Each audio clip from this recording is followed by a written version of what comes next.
detail. Oke, di situ. Kemudian cost variabelnya juga dikurangkan.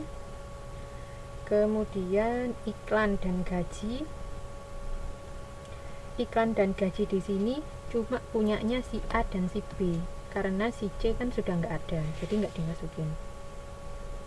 Punyanya si A dan si B. Jadi labanya adalah 97. Cost diferensialnya adalah 45 juta, maaf.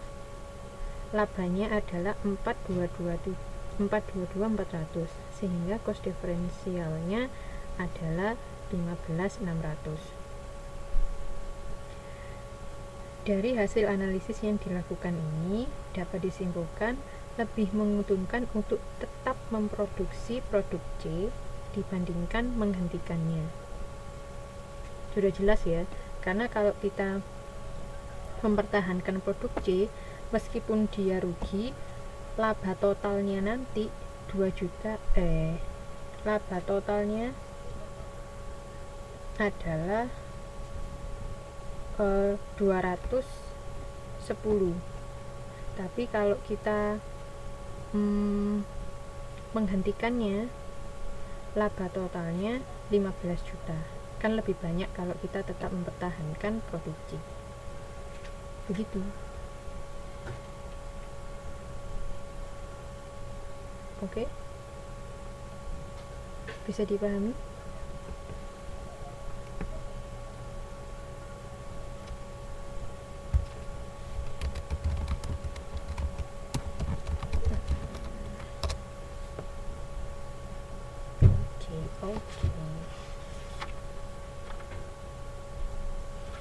Oke.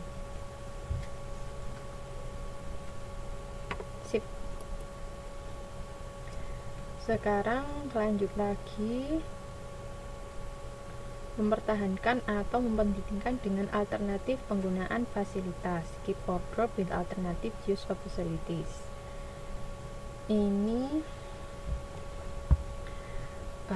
dalam kasus sebelumnya, penyelia produksi setuju untuk menghentikan C, namun fasilitas yang menganggur digunakan untuk memproduksi produk D.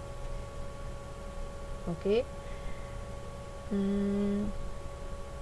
Mesin yang ada saat ini dapat digunakan untuk memproduksi produk D tanpa perlu tambahan kos.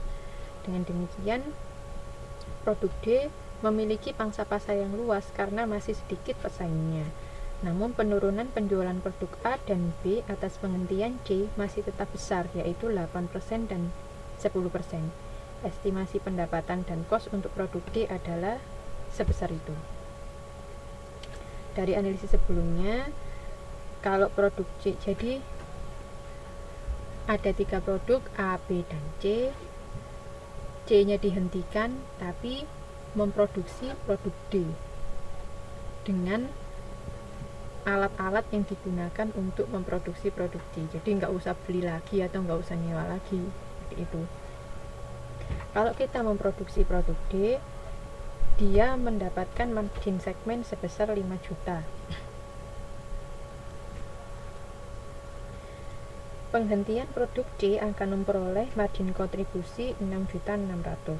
Sedangkan jika produk C diganti produk D, kontribusinya sebesar 60 juta.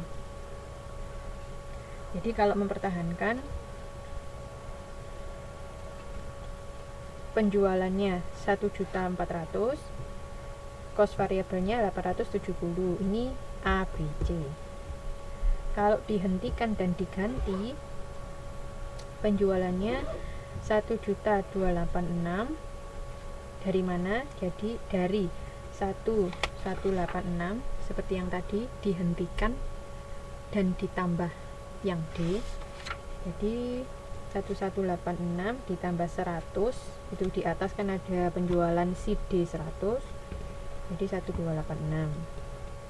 Kemudian cost variabelnya 706.600 dari 66.600 ditambah 40, sehingga cost diferensiasinya adalah 600. Oke. Berdasarkan analisis tersebut, direktur mengambil keputusan untuk tetap memproduksi produk C. Karena produk D menggunakan fasilitas yang digunakan sebentar. Kos tetap langsung di sini tidak dihitung, tidak masuk dalam alternatif karena produk D ini menggunakan kos tetap yang dilakukan oleh produk C, jadi tidak masuk, tidak usah diperhitungkan seperti itu.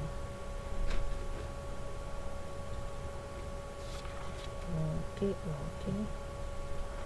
Nah, kalau ABD margin kontribusinya 600. Kalau ABC kontribusinya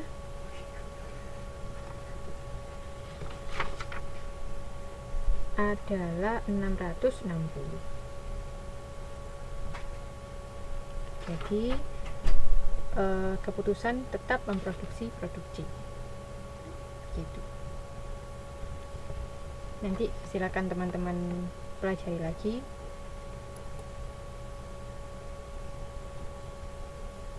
Kemudian menjual atau memproses lebih lanjut. Produk gabungan melalui proses yang sama dan kos produksi yang sama hingga titik pisah atau split off point.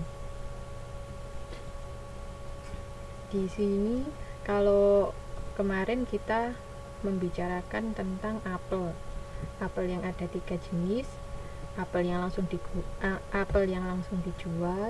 apel yang diproses menjadi selai dulu, atau apel yang harus diproses. Kalau yang kedua sunnah, mau diproses mau dijual sunnah, terserah gitu.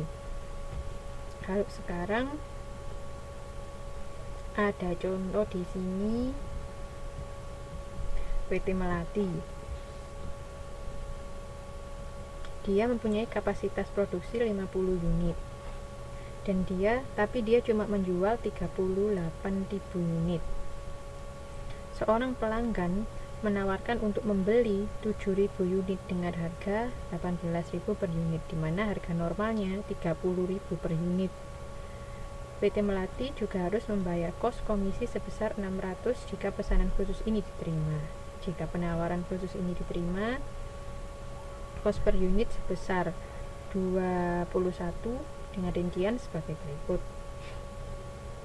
Seperti itu. Jadi dia bisa memproduksi 50 unit. Padahal dia memproduksi 50 unit, dia menjualnya cuma 3.800 dengan harga 30.000. Terus ada yang minta, kamu bikinin 7.000 dong buat aku, tapi cuma tak bayar 18.000, hampir separuhnya kayak gitu. Terus sebentar, ini dulu, maaf, ini yang ketiga, pesanan khusus. Diambil atau tidak pesanan khusus ini? Jadi kalau pesanan khusus, jika kapasitas tersedia, analisis cost diferensial dapat mengindikasi kemungkinan untuk menjual output tambahan dengan harga di bawah rata-rata per unit sekarang. Kita bisa produksi 10.000, tapi kita cuma jual 7.000. Ada semacam kapasitas penganggur 3.000. Kemudian 3.000 ini ada yang mau beli tapi dengan harga lebih murah. Kita ambil apa enggak? Kita jual apa enggak lebih murah ini? Semacam itu. Kemudian